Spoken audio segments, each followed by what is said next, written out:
أشهد أن لا إله إلا الله وحده لا شريك له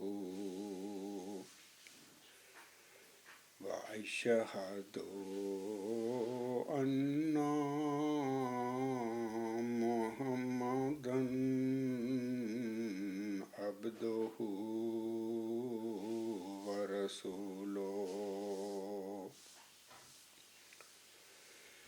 أما بعد فأعوذ بالله من الشيطان الرجيم بسم الله الرحمن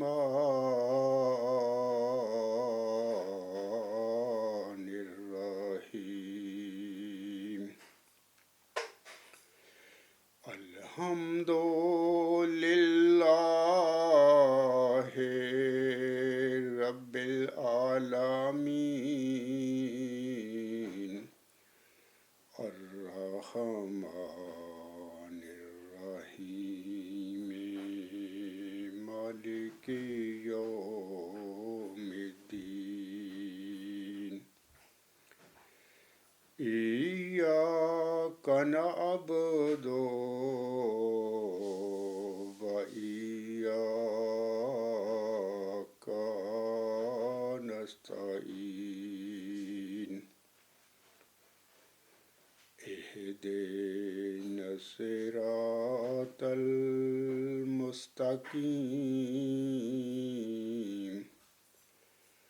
صراط الذين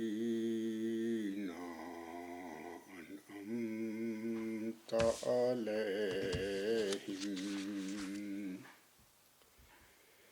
صراط الذين أنعمت عليهم غير المغضوب عليهم ولا الضالين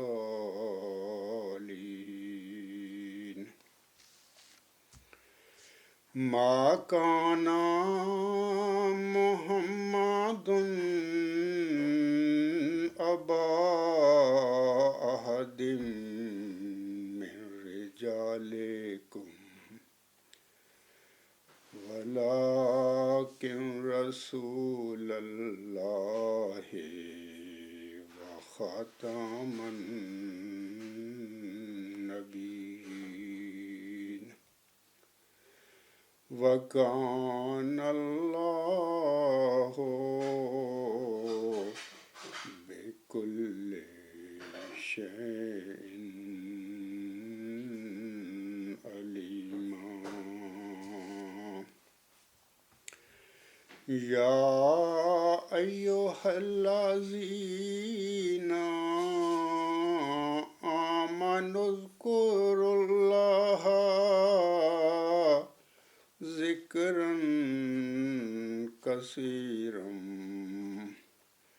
وسبحوه بكرة وأصيلا۔ یہ سورۃ احزاب کی 3 آیات ہیں جن کی ابھی میں نے تلاوت کی ہے، آیت نمبر 41، 42 اور 43۔ ان آیات میں اللہ تعالیٰ فرماتا ہے محمد صلی اللہ علیہ وآلہ وسلم تمہارے مردوں میں سے کسی کے باپ نہیں، لیکن اللہ کے رسول اور ختم النبیین ہیں، اور اللہ ہر چیز کو جاننے والا ہے۔ اے لوگو جو ایمان لائے ہو، اللہ کا بہت ذکر کیا کرو، اللہ کا بہت زیادہ ذکر کیا کرو، اور صبح بھی اور شام کو بھی اس کی بہت زیادہ تسبیح اور تمہید کیا کرو۔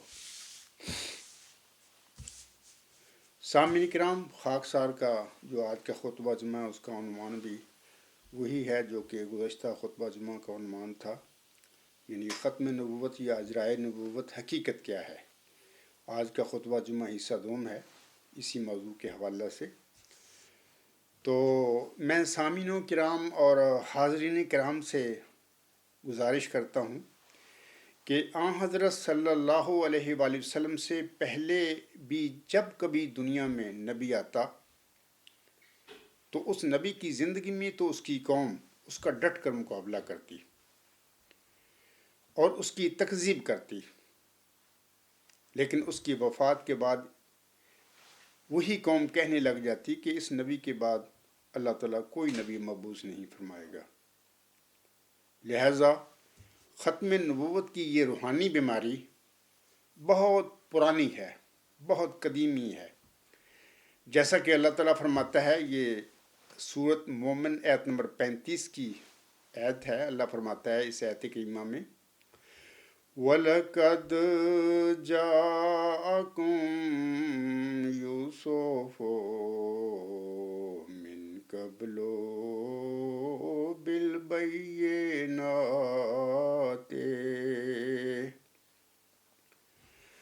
فَمَا زِلْتُمْ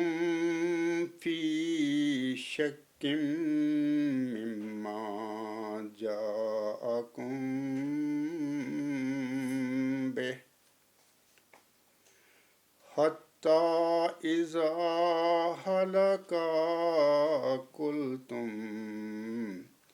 لَن يَبْعَثَ اللَّهُ مِن بَعْدِهِ رَسُولًا كَذَلِكَ يُضِلُّ اللَّهُ مَنْ هُوَ مُسْرِفٌ مُرْتَابٌ۔ اس آیت کریمہ میں اللہ تعالیٰ فرماتا ہے، اور یوسف اس سے پہلے دلائل کے ساتھ تمہارے پاس پہنچ چکا ہے یا تمہارے پاس آ چکا ہے، مگر تم جو کچھ وہ تمہارے پاس لایا تھا اس کے بارے میں شک ہی میں رہے یا شک ہی کرتے رہے، یہاں تک کہ جب وہ فوت ہو گیا تو تم نے کہنا شروع کر دیا کہ اللہ اس کے بعد کوئی رسول مبعوث نہیں کرے گا۔ اسی طرح اللہ ہر حد سے گزرنے والے اور شبہ کرنے والے کو گمراہ قرار دیتا ہے۔ مثال کے طور پر سورۃ فاتحہ میں، جیسے کہ خاک صاحب نے گزشتہ خطبہ جمعہ میں بھی بتایا تھا، اور اس خطبہ جمعہ میں بھی تقریباً ہر خطبہ جمعہ میں سورۃ فاتحہ کا میں تلاوت کرتا ہوں۔ اللہ تعالیٰ سورۃ فاتحہ میں فرماتا ہے، اس کی آیات اور 6 اور 7 کی میں ابھی ذکر کروں گا۔ اہدنا الصراط المستقیم صراط الذین انعمت علیہم غیر المغضوب علیہم ولا الضالین۔ ترجمہ اس طرح ہے، ہمیں سیدھے راستے کی طرف چلا یا ہمیں سیدھے راستے کی طرف ہدایت دے، ان لوگوں کے راستے کی طرف جن پر تو نے انعام کیا، اور پھر اس کے بعد جن پر نہ تو تیرا غضب نازل ہوا اور نہ وہ گمراہ ہوئے۔ سامعین کرام، خاک صاحب نے گزشتہ خطبہ جمعہ میں ان آیات کا، یعنی دونوں آیات کا ذکر کر کے سورۃ فاتحہ کی، میں نے یہاں پر کہا تھا کہ 2 سوال یہاں پر ان دونوں آیات سے پیدا ہوتے ہیں۔ پہلا سوال یہ صراط مستقیم کیا ہے، یعنی سیدھے راستے کی طرف کی یہ ہدایت جو ہے یا صراط مستقیم ہے کیا؟ اور دوسرا سوال یہ ہے کہ منہم علیہ گروہ میں شامل ہونے والے یہ لوگ کون ہیں؟ خاک صاحب نے بڑے اختصار کے ساتھ اپنے گزشتہ خطبہ جمعہ جو 12 ستمبر 2025 کو میں نے پڑھا تھا، اس میں نے اختصار کے ساتھ اور بڑا مدلل اور مؤثر طریقے سے بتایا تھا کہ سیدھے راستے کی طرف جو ہدایت ہے، جس کا ذکر اللہ تعالیٰ اس سورۃ فاتحہ کی آیت نمبر 6 میں فرماتا ہے اور ہم سے کہتا ہے کہ اے میرے بندو، تم یہ دعا کرو نمازوں میں، میرے آگے مجھ سے مانگو سیدھے راستے کی طرف ہدایت۔ تو پھر آگے صراط الذین انعمت علیہم، منہم علیہ گروہ جو ہیں، یہ کون لوگ ہیں؟ خاک صاحب نے اس کا بھی تفصیل کے ساتھ اپنے گزشتہ خطبہ جمعہ میں ذکر کیا ہوا ہے۔ تو آج میں سامعین کرام یہ صراط مستقیم کیا ہے، یا ہم کہہ سکتے ہیں کہ سیدھے راستے کی طرف جو ہدایت ہے یہ اس کا راستہ ہے کیا، تو اس کے حوالے سے میں کچھ باتیں بتاؤں گا. لیکن یعنی صراط مستقیم کی ہدایت کے حوالے سے بعض امت محمدیہ میں بعض مفسرین جو ہیں انہوں نے بے جا بے بنیاد شبہات لوگوں کے آگے پیدا کر کے رکھ دی ہوئی ہیں، یعنی لوگوں کو گمراہ کیا ہے، دراصل شبہ پیدا کی ہیں. حالانکہ سیدھی سی بات ہے، اہدنا الصراط المستقیم، سیدھے راستے کی طرف ہدایت دے ہمیں. صراط الذین انعمت علیہم، ان لوگوں کی راہ یا ان لوگوں کا راستہ جن پر تو نے انعامات فرمائے. سیدھی سی بات ہے، لیکن ان میں بھی سیدھی سی بات ہے، اس میں بھی لوگوں نے، بعض مفسرین نے بہت سارے شبے ڈال دیے لوگوں کو. میں کہتا ہوں اسی طرح جماعت امت محمدیہ کے جو مولوی ہیں ان کا یہی ہے. مطلب کہ سارے مولویوں کے متعلق میں یہ نہیں کہتا کہ سارے مولویوں کا یہ کام ہے کہ وہ سیدھے راستے سے عام انسانوں کو گمراہ کرتے ہیں، بلکہ بڑے اچھے اچھے بزرگ علماء بھی ہیں امت محمدیہ میں، گزرے ہیں پہلے بھی، آج بھی، اس وقت بھی ہوں گے. تو یہ ہر دور میں ایسے ہی ہوا ہے کہ شاذ کے لوگ اچھے نیک بزرگ بھی ہوتے ہیں، لیکن اکثریت اگر دیکھا جائے تو اکثریت جو لوگ ہوتی ہے وہ اس قسم کے باغی لوگ جو ہوتے ہیں نا، سیدھے راستے سے خود بھی بھٹکے ہوئے اور لوگوں کو بھی گمراہ کرتے ہیں. تو میں عرض کر رہا تھا کہ اہدنا الصراط المستقیم کے حوالہ سے جو بعض مفسرین جو ہیں انہوں نے جو شبہات ڈالے ہیں، اس کے خطبہ جمعہ میں انشاءاللہ تعالیٰ کوشش کرے گا کہ ان شبہات کے حوالے سے لوگوں کو بتائے کہ ان شبہات کی کوئی حقیقت نہیں ہے. مثال کے طور پر یہ میں ذکر کر رہا ہوں، ایک مفسر ہیں، یہ تفسیر جواہر القرآن جلد اول صفحہ 76، مولانا حسین علی صاحب ہیں یہ لکھنے والے. تو میں ان کی یہ تفسیر بھی لوگوں کو دکھا دیتا ہوں، یہ ہے میرے ہاتھ میں اس وقت، اور یہ جلد اول ہے. تو آپ نے تفسیر دیکھ لی ان کی. اس میں یہ مفسر صاحب یا جو شبہ ڈالتے ہیں اسی آیت کریمہ یعنی اہدنا الصراط المستقیم کے حوالے سے، وہ میں پڑھ کر آپ کو سناتا ہوں. الفاظ جو ہیں صفحہ 76 پر ہمیں ملتے ہیں جلد اول میں. وہ لکھتے ہیں اپنی تفسیر میں، اول تو یہی غلط ہے کہ اہدنا الصراط المستقیم میں ان 4 جماعتوں کے درجات حاصل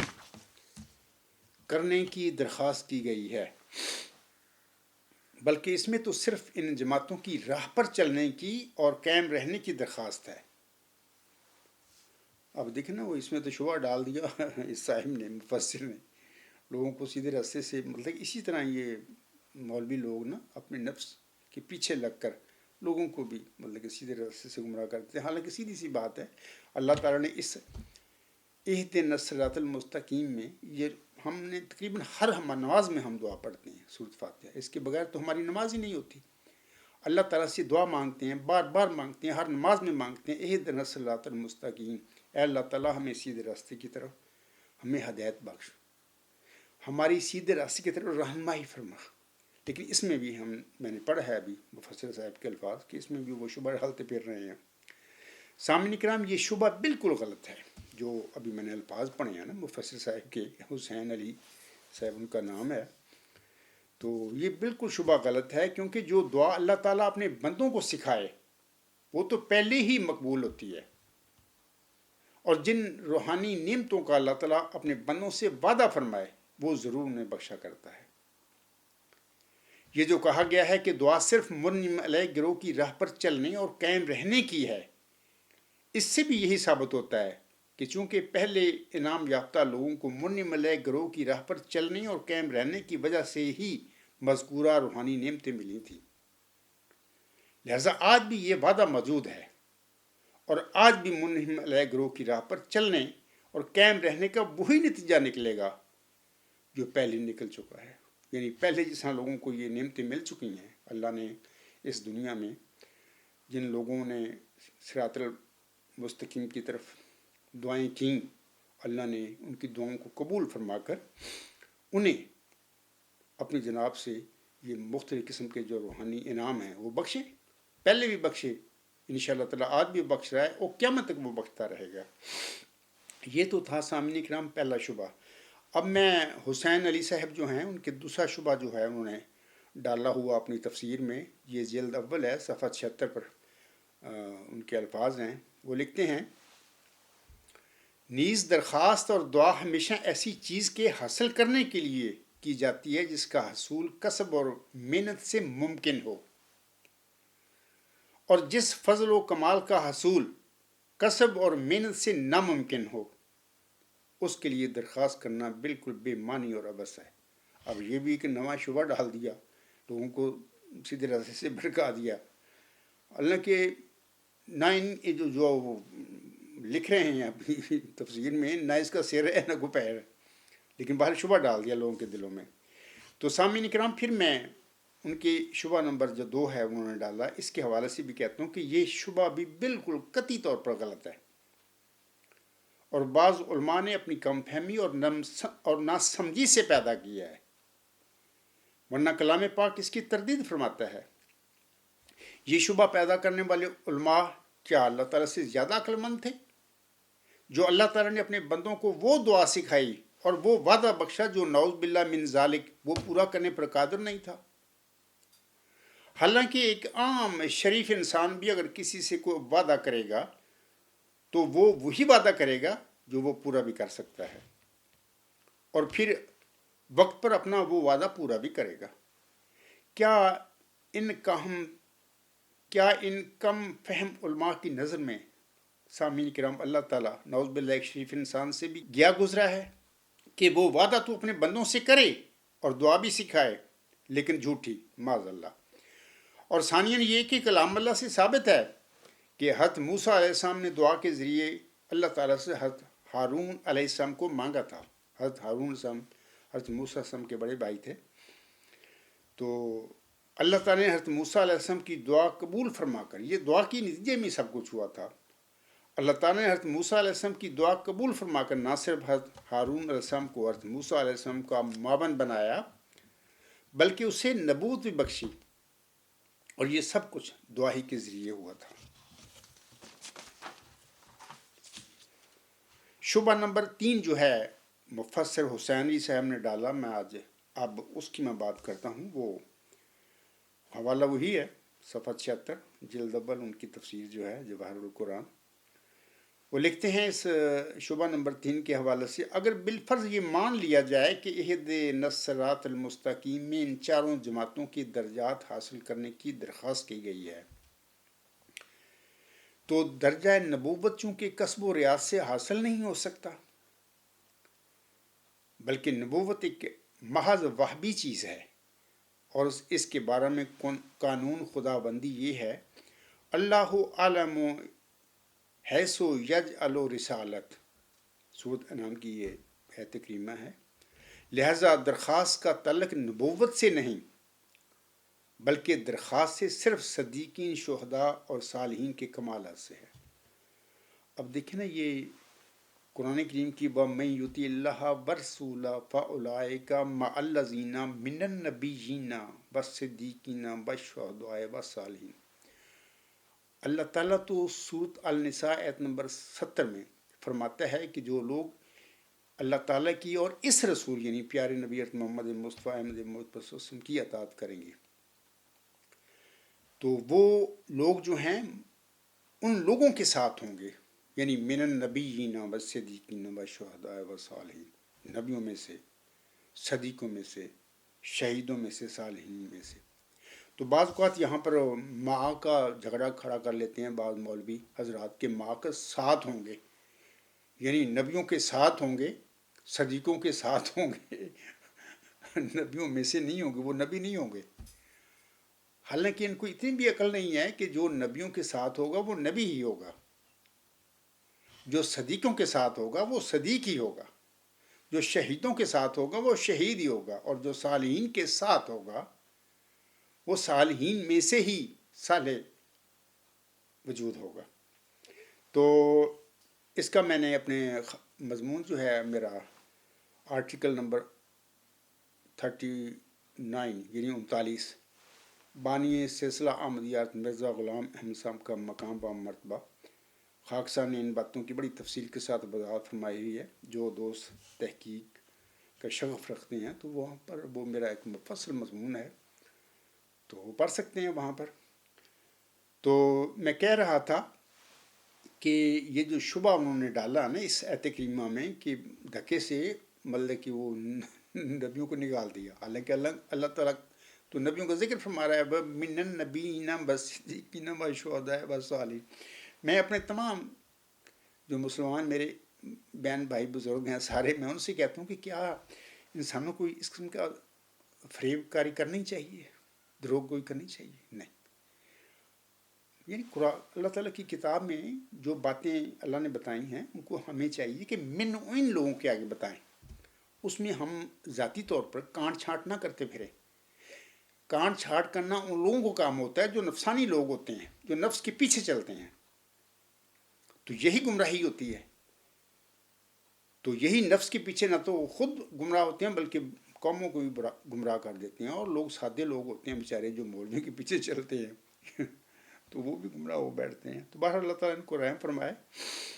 تو میں کہہ رہا تھا کہ یہ شعبہ جو ہے، جو ابھی میں نے جس کا ذکر کیا ہے،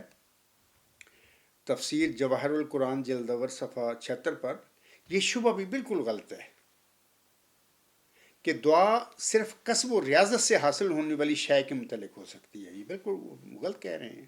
بلکہ دعا ہر نعمت کے حصول کے لیے ضروری ہے۔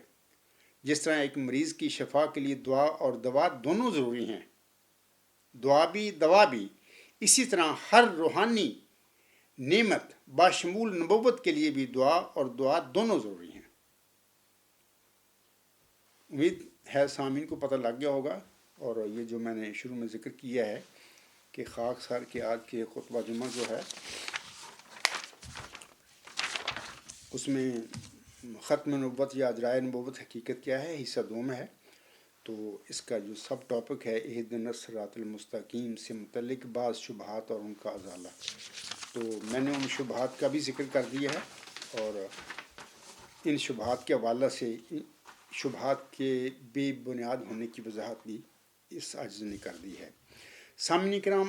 حضرت جلال الدین رومی رحمہ اللہ تعالیٰ 800 سال پہلے ہو گزرے ہیں امت محمدیہ میں، بڑے زبردست بزرگ تھے، اور اللہ تعالیٰ سے ان کا بڑا پختہ تعلق تھا، اور میں تو سمجھتا ہوں کہ صاحب الہام انسان تھے، اور کافی ان کا امت محمدیہ میں ان کا تقدس ہے، اور لوگوں کو بہت ان کی باتیں جو ان کی مثنوی ہے، غالباً اس کے میرے خیال میں 40,000 اشعار ہیں، اس سے بڑا لوگ فیض اٹھاتے ہیں۔ اور میں نے سنا ہے جناب ڈاکٹر محمد اقبال صاحب بھی ان کے بڑے شدائی تھے، اور اگرچہ دفن تو لاہور میں ہیں اقبال صاحب، لیکن ان کی خواہش ہوگی یا انہوں نے کہا ہوگا زندگی میں کہ ان کی قبر کی مٹی جو وہاں پہ ہے ترکیہ میں، وہ جلال الدین رومی صاحب دفن ہیں،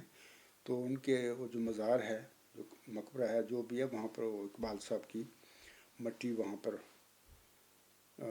دفن کر کے وہاں پر اقبال کا بھی نام لکھا ہوا ہے، قبر کوئی بنائی ہوئی ہے۔ بہر مقصد میرا کہنے کا ہے کہ اقبال بھی ان سے بہت معترف تھے ان کے، اور ان سے استفادہ کیا، اور ان کا اکثر ذکر کیا انہوں نے اپنے اشعار میں۔ تو یہ جلال الدین رومی صاحب فرماتے ہیں اپنی ایک شعر میں، فکر کن در راہ نیکو خدمتے، فکر کن در راہ نیکو خدمتے، تا نبوت یابی اندر امتے۔ یہ جو شعر ان کا ہے مثنوی مولانا روم دفتر اول صفحہ 35 پر ان کا یہ شعر ہے، فارسی کا شعر ہے، فارسی زبان میں۔ وہ فرماتے ہیں اس شعر میں کہ نیکی کی راہ میں خدمت کی ایسی تدبیر کر کہ تجھے امت کے اندر نبوت مل جائے۔ اب دیکھنا 700-800 سال پہلے مولانا رومی صاحب وہ گزرے ہیں، اور بڑے زبردست جید عالم تھے۔ اگر امت محمدیہ میں نبوت و رسالت کا سلسلہ ختم ہو چکا ہے عاصم کی خاتم النبیین بننے کے بعد، یا اللہ تعالیٰ کی طرف سے نبی پاک صلی اللہ علیہ وسلم کو خاتم النبیین کی نعمت عطا کیے جانے کے بعد، یہ لقب عطا کیے جانے کے بعد، اگر نبوت اور رسالت کا سلسلہ ختم ہے تو یار عام لوگوں کو میں کہوں گا کہ آپ لوگ یار مولانا جلال الدین رومی صاحب اتنے بڑے عظیم عالم تھے اور متقی اور نیک برگزیدہ انسان تھے. یار آپ میں ان سے کہوں گا عام سادہ آدمیوں کے آپ ان سے بڑے نہیں ہیں. وہ خود کے فرما رہے ہیں کہ نیکی کی راہ میں خدمت کی ایسی تدبیر کر کہ تجھے امت کے اندر نبوت مل جائے. اگر یہ نبوت و رسالت کا امکان ہی نہ ہوتا تو مولانا رومی صاحب یہ کیوں کہتے؟ تو بہرحال مولانا رومی صاحب کے حوالے سے میں یہ بتاتا ہوں کہ اکثر جب جماعت احمدیہ میں جب میں صدر ہوا کرتا تھا اپنی، اب تو جماعت احمدیہ کا قادیان نے مجھے نکال دیا ہے، تو پہلی زندگی میں جب میں جماعت احمدیہ میں مختلف عہدوں پر کام کرتا رہا اور خدمت کرتا رہا اور امامت تو مستقل کروائی میں نے، تو ہمارے کیل میں ایک کیل ووکھے کے عنوان سے ایک ہفتے کی ایک میلہ سا ہوتا ہے، فنکشن ہوتا ہے، ایک 7-8 دن وہ جاری رہتا ہے. تو اکثر ہم لوگ لگایا کرتے تھے اسٹال وغیرہ کتابوں کے. تو اساتذہ کو بھی توفیق ملتی تھی، میں بھی وہاں پر جو بھی اللہ تعالیٰ کی حضور میں جماعت احمدیہ مرزا غلام صاحب کے حوالے سے جو خدمات سر انجام دے سکتا تھا وہ دیا کرتا تھا. اکثر میں نے وہاں پر ان دنوں کی یہ باتیں ہیں. بہت سارے میں نے جرنوں کو اس اپنے عرض سے یہ میں نے انہوں نے سوال کیا مجھ سے کہ آپ مولانا رومی کے متعلق ہمیں کو کتاب دیں. تو ایک دفعہ نہیں کئی دفعہ مجھ سے سوال جرمنوں نے کیا ہے کہ آپ مولانا رومی کے حوالے سے ہمیں کو کتابیں دیں، لٹریچر دیں. تو بہرحال اس وقت میں نے جو کچھ بھی میرے پاس علم تھا یا جو میں ان کی ہیلپ کر سکتا تھا میں کیا کرتا تھا. سامعین کرام آپ کو لگ گیا پتہ کہ امت محمدیہ میں اگر نبوت اور رسالت کی نعمتیں ختم ہو چکی ہیں جو کہ درست نہیں ہے، تو پھر مولانا رومی صاحب یہ کیوں کہتے کہ نیکی کی راہ میں خدمت کی ایسی تدبیر کر کہ تجھے امت کے اندر نبوت مل جائے. سامعین کرام یہاں تک یہ بات قطعی طور پر ثابت ہو گئی اور قرآن مجید اس کی تصدیق کر رہا ہے کہ خاتم النبیین سے مراد امت محمدیہ میں نبوت کا مطلق خاتمہ نہیں، بلکہ اس حکیمانہ اصطلاح کا مطلب کچھ اور ہے. امت محمدیہ میں انبیاء و رسل کی اس سلسلہ جاریہ کا بعض دیگر قرآنی آیات میں بھی ذکر ملتا ہے، جیسا کہ اللہ تعالیٰ سورۃ الحج کی آیت نمبر 76 میں فرماتا ہے، اللہ یستفی من الملائکۃ رسلا ومن الناس ان اللہ سمیع بصیر. اور فرشتوں اور انسانوں میں سے بعض افراد کو اللہ تعالیٰ بطور رسول چن لیتا ہے. اللہ بہت سننے والا اور بہت دیکھنے والا ہے. سامعین کرام اس آیت سے پہلے پیارے نبی محمد مصطفیٰ احمد مجتبیٰ صلی اللہ علیہ وسلم کے مخاطبین کا ذکر ہے، نہ کہ پہلی امتوں کے افراد کا ذکر. امت محمدیہ میں اگر آیت خاتم النبیین سے مراد نبوت اور رسالت کا مطلق خاتمہ ہوتا تو اللہ تعالیٰ اس آیت کریمہ میں فرشتوں کے ساتھ انسانوں کے بطور رسول منتخب کرنے کا ذکر کیوں فرماتا؟ یہ آیت بھی اس بات پر دلیل ہے کہ آن حضرت صلی اللہ علیہ وآلہ وسلم کے زمانہ نبوت میں بھی بوقت ضرورت اللہ تعالیٰ امت محمدیہ میں بعض افراد کا بطور رسول انتخاب فرماتا رہے گا. اور یہ بھی یاد رہے سامعین کو کہ میں نے پڑھا ہے میرے آقا اور میری روحانی ماں حضرت مرزا غلام صاحب کا ایک چھوٹا سا رسالہ ہے ضرورت الامام. اس میں حضور علیہ السلام نے فرمایا ہوا ہے کہ یہ جو نبی رسول محدث مجدد سارے جو لوگ ہیں القابات ہیں ون اینڈ دا سیم ہیں. جو نبی ہوگا وہ رسول بھی ہوگا اور جو رسول ہوگا وہ مجدد بھی ہوگا اور وہ محدث بھی ہوگا. بلکہ انہوں نے غالباً لیکچر لاہور میں یا لیکچر لدھیانہ میں فرمایا ہوا ہے عاصم کے حوالے سے حضرت مرزا غلام صاحب نے کہ وہ مجدد اعظم تھے، خاتم النبیین تھے اور مجدد اعظم بھی تھے. سامعین کرام، اس طرح سورۃ مومن کی آیت نمبر 6 میں اللہ تعالیٰ فرماتا ہے، میں صرف ترجمہ پڑھتا ہوں اس آیت کریمہ کا۔ اللہ فرماتا ہے، وہ اونچے درجوں والا عرش کا مالک ہے، اپنے حکم سے اپنے بندوں میں سے جس پر چاہتا ہے اپنا کلام نازل فرماتا ہے، تاکہ وہ بندہ خدا کی ملاقات کے دن سے لوگوں کو ڈرائے۔ ایت خاتم النبیین کے باوجود اللہ تعالیٰ کا اپنے بندوں کو اپنی ملاقات کے دن سے ڈرانے کے لیے اپنے بندوں پر اپنا کلام نازل فرمانا کیا انبیاء و رسل کے سلسلہ جاریہ کی خبر نہیں دیتا؟ اسی طرح سورۃ اعراف میں اللہ تعالیٰ فرماتا ہے، سامعین کرام، یا بنی آدم اما یاتینکم رسل منکم یقصون علیکم آیاتی فمن اتقی واصلح فلا خوف علیہم ولا هم یحزنون۔ سورۃ اعراف آیت نمبر 36 میں اللہ فرماتا ہے، اے آدم کے بیٹو، اگر تمہارے پاس تم میں سے رسول بنا کر بھیجے جائیں اس طرح کہ وہ تمہارے سامنے میری آیات پڑھ کر سناتے ہوں، تو جو لوگ تقوی اختیار کریں اور اصلاح کریں ان کو نہ کسی قسم کا خوف ہوگا اور نہ وہ غمگین ہوں گے۔ کیا اللہ تعالیٰ نے ہم سب کو اس آیت میں نصیحت نہیں فرمائی سامعین کرام کہ اے ابنائے آدم، اے آدم کے بیٹو، جب میں تمہارے پاس تم میں سے رسول بنا کر بھیجوں تو تم کسی بھی رسول کا انکار نہ کرنا۔ بعض لوگ اس آیت کریمہ کو سورۃ البقرہ میں بیان فرمودہ قصہ آدم سے ملا کر غلط طور پر اس کی آیت نمبر 39 سے ملانے کی کوشش کرتے ہیں، یعنی سورۃ اعراف آیت نمبر 36 کو، اور کہتے ہیں کہ اس آیت میں مذکورہ اولاد آدم سے مراد نزول قرآن سے پہلے کی اولاد آدم مراد ہے،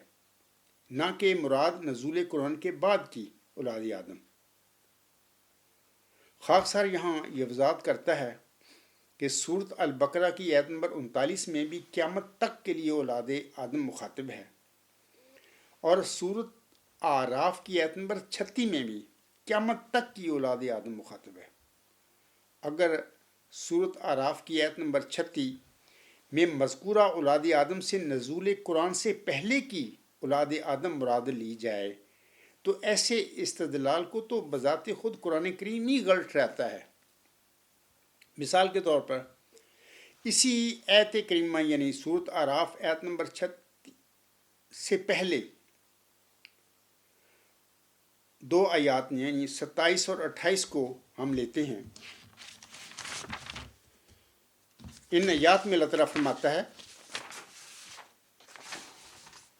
میں صرف ان آیات کا ترجمہ پڑھ کر سنا دیتا ہوں سامعین کو تاکہ وقت بچ جائے۔ اللہ فرماتا ہے، اے آدم کی اولاد، ہم نے تمہارے لیے ایک ایسا لباس پیدا کیا ہے جو تمہاری چھپانے والی جگہوں کو چھپاتا ہے، اور زینت ہے، اور تقوی کا لباس سب سے بہتر ہے۔ یہ اللہ کے احکام سے ہے تاکہ تم نصیحت حاصل کرو۔ اے آدم کے بیٹو، شیطان تم کو بہکا نہ دے جس طرح اس نے تمہارے والدین کو جنت سے نکالا تھا۔ ان دونوں سے ان کا لباس اس نے چھین لیا تھا تاکہ ان پر ان کی چھپانے والی چیزیں ظاہر کر دے۔ وہ اور اس کا قبیلہ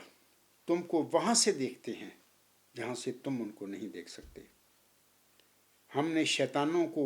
کافروں کا دوست بنایا ہے۔ ان مذکورہ آیات میں اللہ تعالیٰ نے اولاد آدم کو جو احکامات سامعین کرام دیے ہیں اور جو نصائح کی ہیں کیا یہ نصائح اور احکامات صرف نزول قرآن سے پہلے والی اولاد آدم کے لیے تھے؟ ہرگز نہیں۔ ایک عام آدمی بھی بخوبی سمجھ سکتا ہے کہ یہ احکامات اور یہ نصائح نزول قرآن کے بعد قیامت تک ہر زمانے کی اولاد آدم کے لیے ہیں۔ وہ اولاد آدم جو نزول قرآن سے پہلے فوت ہو چکی ہے، وہ ان آیات میں مخاطب کیسے ہو سکتی ہے؟ قرآن پاک میں جہاں کہیں بھی اولاد آدم کو اللہ تعالیٰ نے مخاطب کیا ہے، اس سے مراد نزول قرآن کے بعد ہر زمانے کی اولاد آدم ہے۔ سامعین کرام، جب سورۃ اعراف کی ان آیات 27 اور 28 میں نزول قرآن کے بعد کی ہر زمانے کی اولاد آدم مخاطب ہے، تو پھر اسی سورۃ اعراف کی آیت نمبر 36 میں نزول قرآن کے بعد کی ہر زمانے کی اولاد آدم کیوں مراد نہیں ہو سکتی؟ مزید یہ کہ چونکہ حضرت صلی اللہ علیہ وآلہ وسلم سے پہلے انبیاء علیہم السلام کو اپنے اپنے زمانوں میں جو خاص تعلیم اللہ تعالیٰ کی طرف سے ملی تھی، وہ چونکہ قرآن کریم میں بھی کسی نہ کسی رنگ میں موجود ہے، اس لیے ہم کہہ سکتے ہیں کہ قرآن پاک کی عمومی تعلیم کی مخاطب ہر زمانے کی اولاد آدم ہے۔ لہٰذا اس طرح یہ قطعی طور پر ثابت ہو گیا کہ سورۃ اعراف کی آیت نمبر 36 میں بطور خاص نزول قرآن کے بعد کی اولاد آدم مخاطب ہے، اور انہی کے لیے یہ نصیحت ہے کہ اے آدم کے بیٹو، اگر تمہارے پاس تم میں سے رسول بنا کر بھیجے جائیں اس طرح کہ وہ تمہارے سامنے میری آیات پڑھ کر سناتے ہوں، تو جو لوگ تقوی اختیار کریں اور اصلاح کریں، ان کو نہ کسی قسم کا خوف ہوگا اور نہ وہ غمگین ہوں گے۔ اے میرے احمدی اور غیر احمدی مسلمان بھائیوں، مذکورہ آیات قرآنی کی روشنی میں یہ حقیقت روز روشنی کی طرح واضح ہو جاتی ہے کہ روحانی انعامات کا سلسلہ بشمول نبوت و رسالت امت محمدیہ میں جاری و ساری ہے۔ نبوت و رسالت تو رحمت خداوندی ہے سامعین کرام، اور اللہ تعالیٰ اپنے بندوں کو اپنی رحمت اور اپنے فضل سے کیوں کر محروم کر سکتا ہے؟ ہر وہ مسلمان جس کے دل میں تقوی ہے اور وہ جو قرآن مجید کو اللہ تعالیٰ کی کامل کتاب سمجھتا ہے اور اسے فرقان یعنی سچ اور جھوٹ میں فرق کرنے والا گردانتا ہے، وہ اس بحث کے بعد قرآنی تعلیم سے بغاوت کرتے ہوئے ختم نبوت یعنی حضرت صلی اللہ علیہ وسلم کی بعثت کے بعد نبوت اور رسالت ایسی عظیم و شان نعمت کے خاتمہ کا سوچ بھی نہیں سکتا۔ سامعین کرام، فضائل قرآن کریم کے حوالے سے خاکسار کے آقا حضرت مرزا غلام احمد علیہ السلام اپنے منظوم کلام میں فرماتے ہیں: جمال و حسن قرآن نور جانے ہر مسلمان ہے، جمال و حسن قرآن نور جانے ہر مسلمان ہے، قمر ہے چاند اوروں کا ہمارا چاند قرآن ہے، نظیر اس کی نہیں جمتی نظر میں فکر کر دیکھا، نظیر اس کی نہیں جمتی نظر میں فکر کر دیکھا، بھلا کیوں کر نہ ہو یکتا کلام پاک رحماں ہے، خدا کے قول سے قول بشر کیوں کر برابر ہو، خدا کے قول سے قول بشر کیوں کر برابر ہو، وہاں قدرت یہاں درماندگی فرق نمایاں ہے۔ سامعین کرام، خاکسار آج اپنے خطبہ جمعہ کو بھگت سنگھ کے ان الفاظ پر ختم کرتا ہے۔ آپ لوگ جانتے ہیں بھگت سنگھ کو کہ 1926 یا 27-28 یہی گزشتہ جو صدی عیسوی گزری ہے، تو انہوں نے بھی اپنی آزادی ضمیر کے لیے جو جرت کا مظاہرہ کیا تھا، اور اس کی پاداش میں پھر اس کو بھی پھانسی کی سزا دی گئی۔ یہ لاہور کا واقعہ ہے، لاہور میں سب کچھ ہوا تھا۔ تو میں کہہ رہا تھا، میں آج اپنے خطبہ جمعہ کو بھگت سنگھ کے ان الفاظ پر ختم کرتا ہوں۔ بقول بھگت سنگھ، افراد کو قتل کرنا آسان ہے، لیکن نظریات کو قتل نہیں کیا جا سکتا۔ افراد کو قتل کرنا آسان ہے، لیکن نظریات کو قتل نہیں کیا جا سکتا۔ دیو ہیکل سلطنتیں بھی ٹوٹ کر بکھر جاتی ہیں، تاہم نظریات زندہ رہتے ہیں۔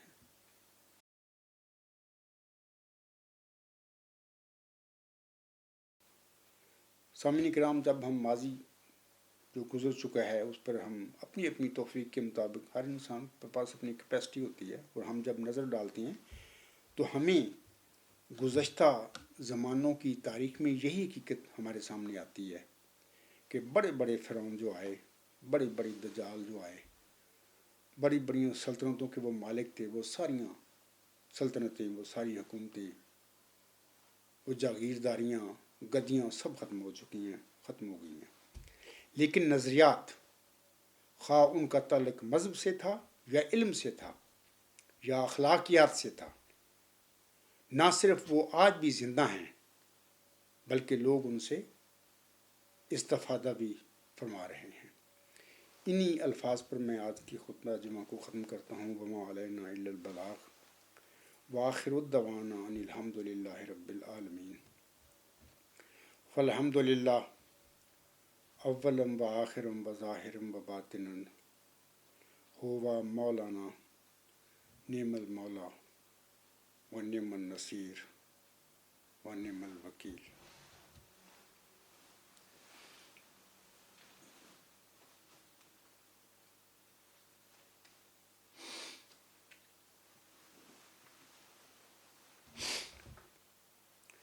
الحمد للہ، الحمد للہ نحمدہ ونستعینہ ونستغفرہ ونؤمن بہ ونتوکل علیہ ونعوذ باللہ من شرور انفسنا ومن سیئات اعمالنا، من یہدہ اللہ فلا مضل لہ ومن یضللہ فلا ہادی لہ، ونشہد ان لا الہ الا اللہ ونشہد ان محمدا عبدہ ورسولہ۔ عباد اللہ رحمکم اللہ، ان اللہ یأمر بالعدل والاحسان وایتاء ذی القربی وینہی عن الفحشاء والمنکر والبغی یعظکم لعلکم تذکرون۔ اذکروا اللہ یذکرکم وادعوہ یستجب لکم ولذکر اللہ اکبر۔